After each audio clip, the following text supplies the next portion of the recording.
And we're done. Hit the makeup look of me in the car. Wow, ano? Nandito ako sa sakyan at dito ako mag-aayos. Dahil sa pagmamadali ko, naiwan ko yung iba kong makeup. Powder foundation lang. Kasi tinatamad ako. Nag-prep na rin ako ng skinness. Yung NC, nag-nilay na ako. Hirap! Ang hirap, against the light. Honestly, hindi ko alam yung nagiging itsura ko ngayon. Kasi ang against the light, Maybelline Meet Me Up, guys. Yung ang ilay ko, tatlo yan. Brow soap, yung pomade, tapos yung... Ay! Ano ba yan? Pinatuwa ko yung blush kasi wala na po si Midney, yung aking dog. Namatay siya noong September 6. 16 years siyang nabuhay. Ay, almost 16 years. Tapos, kung sa aso naman, sa size niya, is nabuhay siya ng 70 to 80 years. Pero alam mo yung feeling na ready ka naman na tinanggap mo na, pero nung nakita mo siyang wala na talagang hindi na talaga siya humihinga. Sobrang sakit pa rin talaga na para bang ay, ba't siya? Epic fail. Gagamitin ko na itong Wet n Wild na pang nakakalungkot lang. Kasi habang ninininika ko siya, alam kong sobrang naiyak ko nun. As in, kumisigaw ako nun. Sobrang pigmented niya. And then less than 100 pa siya. Sulit din. And we're all done! Hindi ba? Siyempre pag nilipstick na. Actually, nung nag-inilay ako kanina, ano siya, parang medyo uma-under-under pa. Kaya siguro na-over. Pag ganun siguro, kaya ang kapal niya.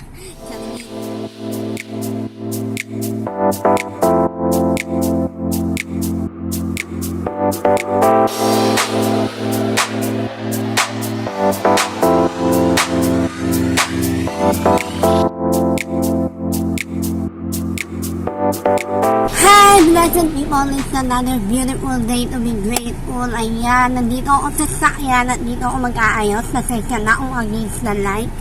At nandito na kami sa church. Actually, maaga kami kasi yung ate ko, choir siya sa church and currently nagpa-practice na siya doon. Pero ako, magme-makeup lang ako dito sa saglit and then susunod na ako doon. And binaon ko na lang mga makeup ko. Dahil sa pagmamadali ko, naiwan ko yung iba kong makeup. Pero ngayon, ako ay mag-powder foundation lang. Kasi tinatamad ako, nag-prep na rin ako ng skinness. Yung NC, nag-nilay na ako. And pasensya na po kung napakapal naman ang ilay ko, no? Kasi na-overwhelm ako. Opo, na-overwhelm ako. Dito ako sa sakyan nag-nilay and na-overwhelm ako. And, ayan, magbablush na ako. Ano yung blush nga pala yung gamit ko. Kaya, inuna ko siya bago mag-powder foundation. And, let's go! Ayan, samahan nyo lang ako for today. Kasi, wala, parang gusto ko lang mag-makeup and, alright then, wait lang ha.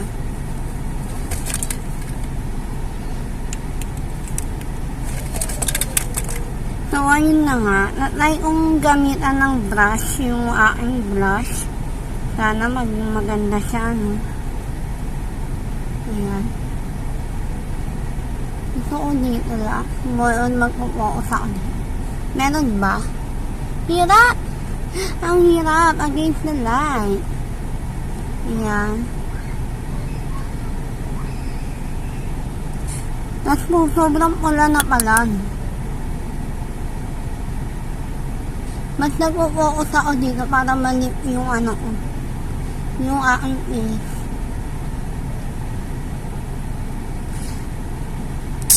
So, ayun na nga. Kwento ko sa inyo ang hindi ko alam. Ano ba gusto niyo ikwento?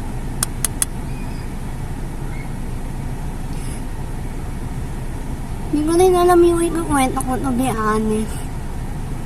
Kasi biglaan lang to. Naisip ko lang na mag-beauty vlog. Kasi nga dito ako sa sakyan nagme-makeup. Eh, hindi ko alam kung ano ba itong ginagawa, kung tama ba itong ginagawa ko. And meaning ko, kailangan ko bumili ng bagong brushes. Yan. Lagyan na lang rin natin dito. Honestly, hindi ko alam yung nagiging itsura ko ngayon. Kasi ang against the light eh. And after ko mag-blush, ako ay mag-foundation na, powder foundation. Gamit ko yung Maybelline Fit Me, of course. Maybelline Fit Me na shade 220 natural base. And wala nga pala akong nadalang concealer. Wala din akong mascara. Meron yung pang-ilay ko, tatlo yan. Brow soap, yung pomade, tapos yung... Ay! Ano ba yan? Pinatuwa ko yung blush ko.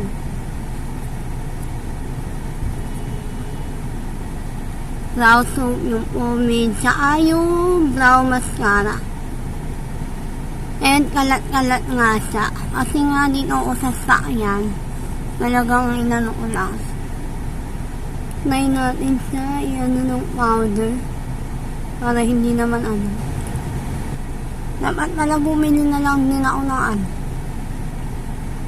Powder brush.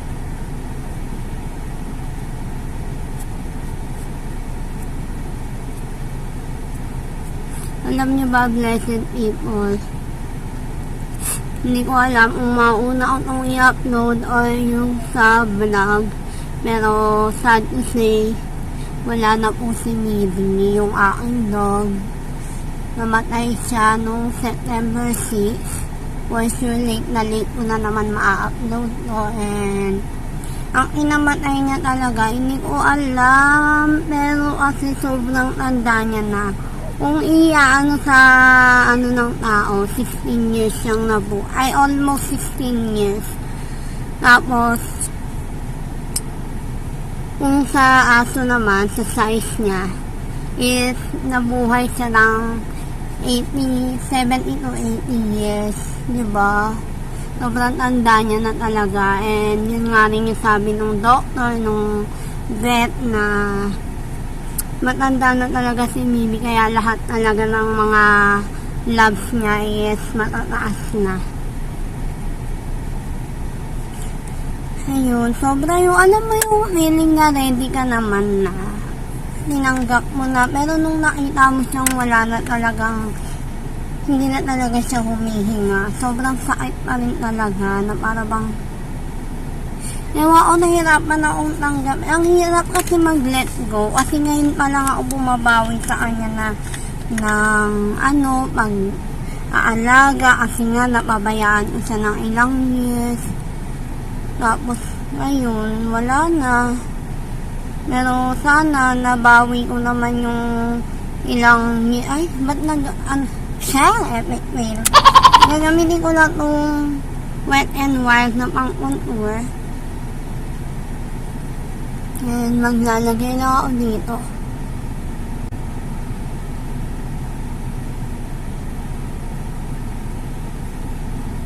Pagkakit sa feeling kasi sobra nung huling araw niya. Hindi ko alam bakit there's something in me na gusto ko siyang linisan. Gusto ko siyang punasan. Na parang, alam mo yun, kahit sa isang side na lang kasi siya nakaahiga. Kasi yung isang side ng face niya is parang may sugat dahil nga pumutok yung maganyang face. So, hindi ko siya pwede i-kabilang side. Pero, alam mo yun, nung nililinis ko siya, talagang inangat ko yung kabilang side para malinis ko. And then, after nun, okay pa naman siya, pero nung after ko siya linisan, umiiyak siya. Hindi ko alam kung bakit, pero ayaw niya tumigil sa pag-iyak. Tapos nung inano ko na siya, binuhat ko siya, para ibalik ko siya sa kulungan niya, hindi na siya umiiyak. Okay naman siya, chinik ko pa siya bago siya iwan doon sa ulungan niya, humihinga naman siya. Pero nung after 1 hour, kasi mayat maya ako siya chinik kasi nga sobrang hina niya na. Alam niyo, blessed people, ang nakaalungkot lang kasi habang nininika ko siya, alam kong sobrang hina niya na kasi hindi na nakakapalag yung ulo niya. Parang lahat ng gulay na talaga siya. Yung ulo niya kung saan may dun na lang. Ganon. So, sobrang ramdam ko na rin naman na sobrang hina niya na and parang malapit na talaga. Pero hindi ko naman in-expect na nung araw na yun, dun na rin siya mawawala. Kasi yun, iniwa ko na nga siya sa ulungan niya. Pagkatapos nun, after 1 hour, sinek ko siya kasi nga normally umiiyak yun kasi hindi siya comfortable sa higa niya. So, inaayos-ayos ko siya, tinaturn ko siya. Minsan nga binubuhat ko pa siya na parang baby. Yung talagang nakaganyan, para yung likod, para hindi naman hindi naman mangalay yung side na laging nakahiga. Tapos, ayun, nung pagka-check ko, wala na siyang hinga. And, sobra yung iyak ko nun. As in, sumisigaw ako nun. Inatawag ko si Ate Inday na, ayun, wala na si Maybe. At sobrang naaalungkot, to be honest. Kasi, hindi ko in-expect talaga nung araw na yun na yung last na, namin ni Maybe. Na talagang nalinisan ko siya. Tapos, alam mo yung parang kumbaga sa is, hindi naman comatose. Kasi, naman siya eh. Parang ganun na rin. Parang comatose na siya. Pero, ayun nga, minainom ko pa siya ng tubig. Minapainumin namin siya,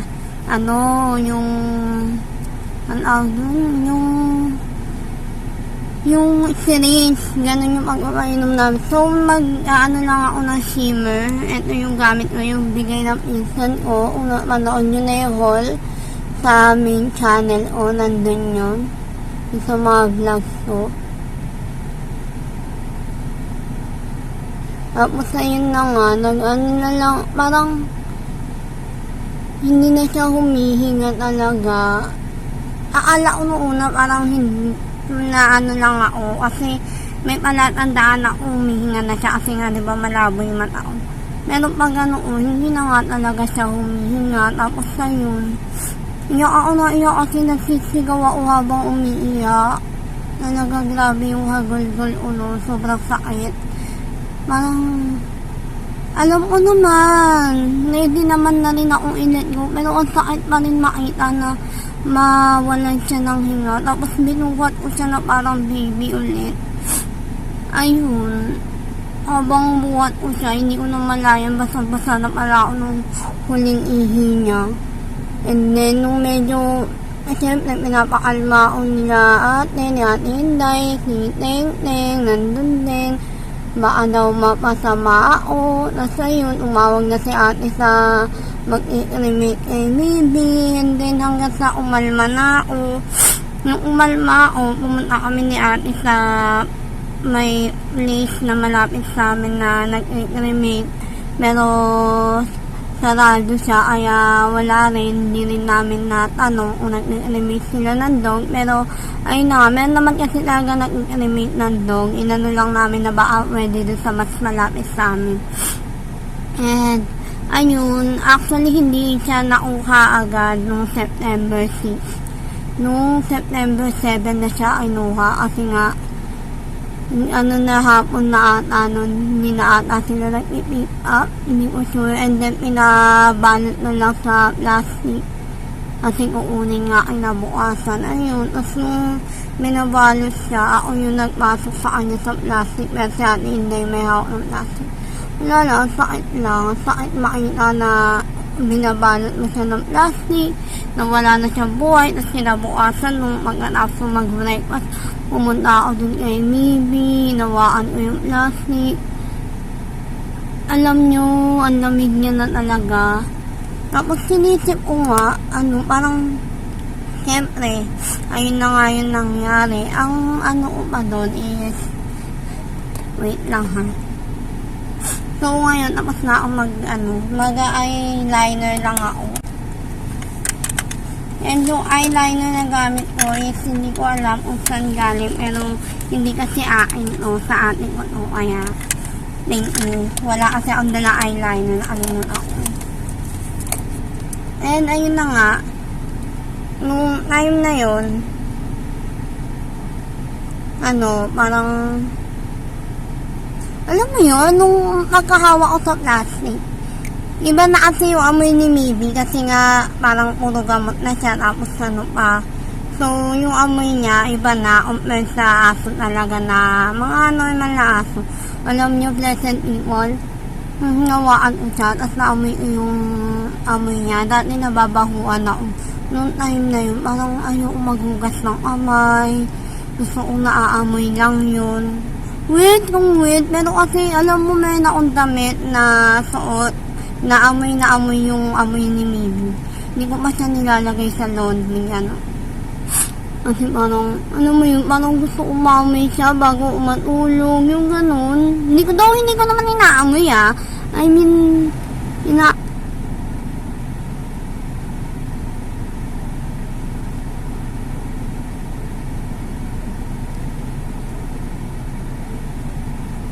pasensya na po kung ang weird ko mag-eyeliner, pero ganyan po talaga ako mag-eyeliner. Kasi yun na nga. Tapos nung inabukasan niya after niya mamatay, kasi ang mahal nung box nun sa sa may nag-cremate mismo. And ang ginawa ko, bumili na lang ako sa Shopee ng box ni Mibby. Para naman, diba?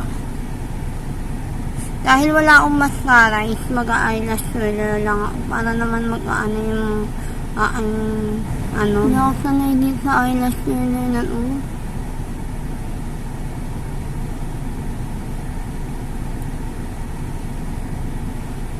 Maganda kasi gamit yung eyelash twirler. Pasalubong yun sa akin ng parents ko from US. If I'm not mistaken. Yes, US. Ayan, tapos na ako sa eyes and mag-contour na tayo. Yes. Contour. Ay, hindi. Mag-bronzer muna pala. Gamit ko itong Wet n Wild na contour. Ayun. So, ngayon, wala pa si Mibby sa bahay kasi 1 week yung yung bago siya ibalik. And, waiting pa ako sa kanya. And yung box niya na in-order ko, matagal pa rin dadating. Kasi, ang estimate delivery time is September 23 to 26. In-order ko siya September 7. O, diba? Nahiya pa, hindi pa ginawang isang buwan. Chanis. Pero naainis lang. Hindi nagre-reply yung seller. Hindi ko alam kung bakit. Hindi, bibili na lang ako sa iba ng inbox. Pero pag binalik naman si Mibby dito nung nag-remake, naman yun? Naka-box naman. Pero siyempre, special si Mibby sa akin. May unbox kami siya.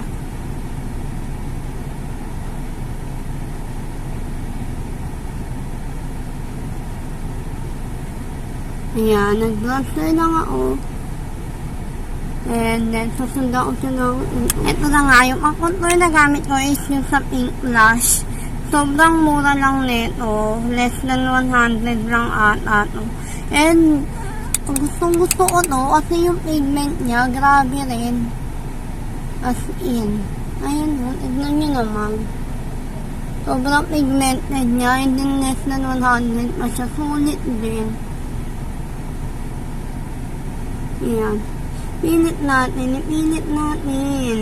natin umayat yung ating face.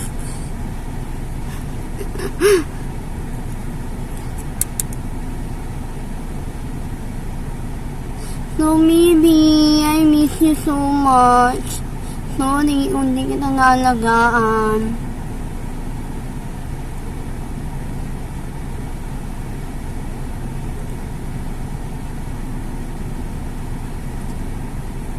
Ano ba? Parang wala naman nangyayari.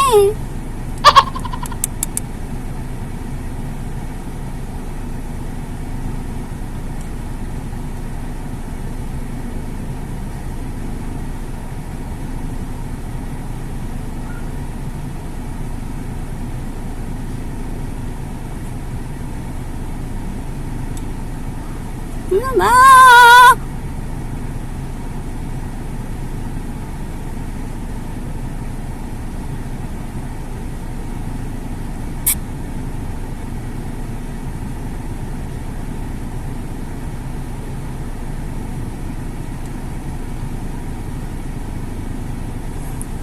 Ang hirap, guys.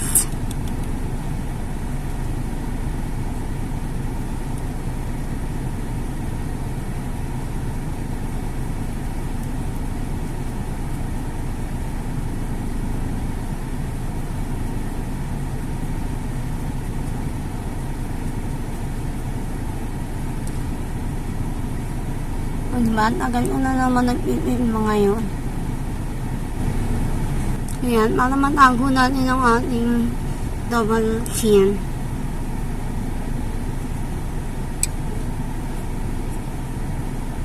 Yun ang nangyari ba? Blessed people. Ah!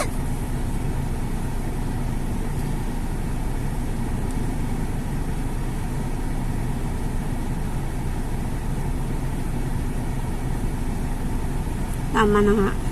Natin yung minute. Kung ayaw niya lumit, hayaan mo na.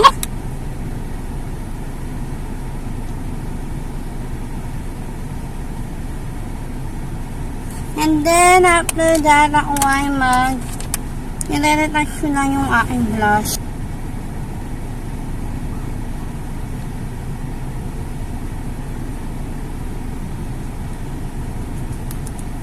And then, tayo ay mag-highlights na. Max naman. Dito.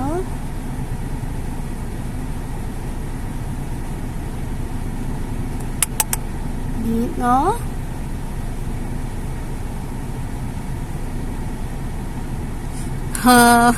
May nakalimutan na akong gawin. Dito. Dito. Siyempre, hindi pwede mawala ang nose contour. Kung mag-nose contour pala muna tayo. Actually, maliit ang brush na gamit ko, pero ito na yung nakuha ko. Kaya, ayun na rin yan. Sabi ni ate, itim na itim daw ang aking nilay.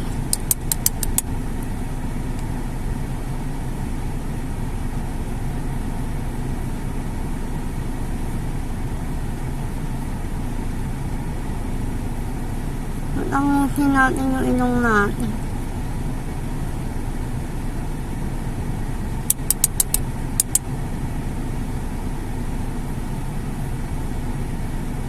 After that, tayo ay mag-highlight sa ating lip ng nose. And then, dito sa bridge. And we're all done! Hindi ba? Siyempre, mag-lipstick tayo. Last but not the least, the lipstick. Sana hindi dark nung nakuha ko, pero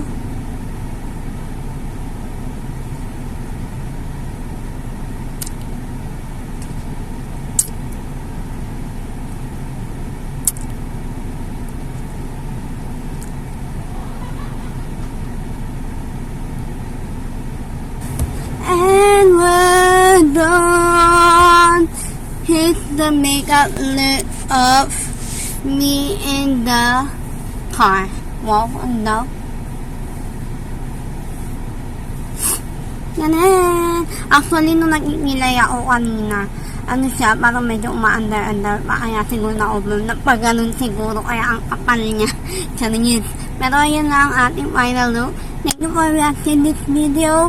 And I hope na natuwa naman kayo sa storya na sinabi kong hindi naman ata naiintindihan na magulo ang aking kwento. Pero ayun lang. Thank you for watching this video. Hashtag everyday is a blessing. God bless you all. God loves you. So do I. Bye! So blessed people na ang uwi na kami and pahabol lang. Gusto ko lang malaman mabilis maburat kung ginawa ko sa kilay ko. Kasi gumamit ako ng brow soap, ng brow mascara, and pomade ng Ocalure. Kaya tingnan natin pero tingnan nyo naman talaga. So tingnan natin kung mabilis siya matatanggal. Gamit yung aking micellar water na from Lux Organics. At ayan, yung rose na variant. Ayan, let's see. Wait lang, hahanapin ko lang. So, ito nga yung gagamitin ko na micellar water.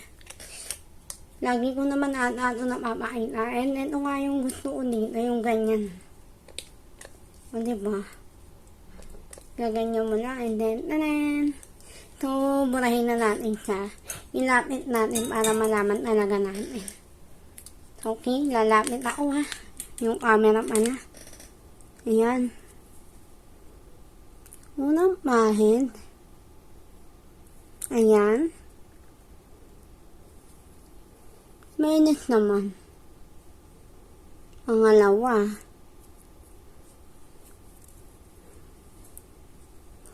Pangatlo. Nag-iisay-say ko ibilang.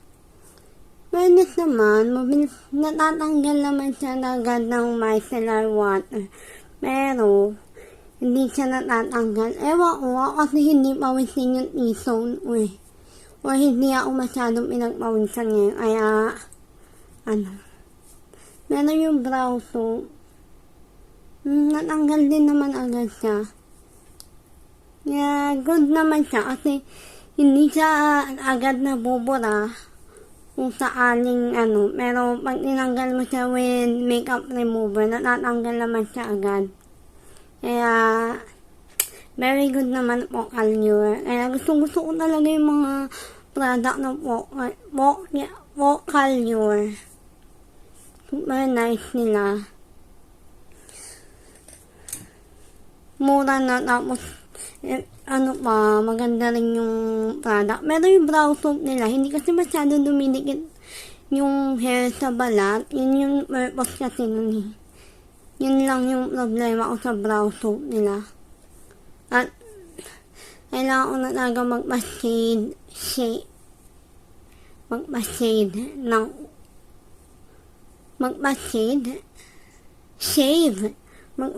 ng ilay. Dahil para pag brow soap ko siya sa brow mascara, maganda-ganda naman. Next time, papakita ko sa inyo kung paano ko pag nakapagpa-shave na ako ng ilay, kung paano ko nagawa yung paano ko ginawa yung tatlong yun, step by step. Okay? Okay. So, ayun lang. Thank you for watching this video again. And hindi ko natatapusin itong mag-makeup remover, magre-remove ng makeup. Dahil mahaba na itong video na to. Kaya, bye! God bless you and have a beautiful night. Bye! Talagang hindi ko sinum out. Okay na yan. Okay?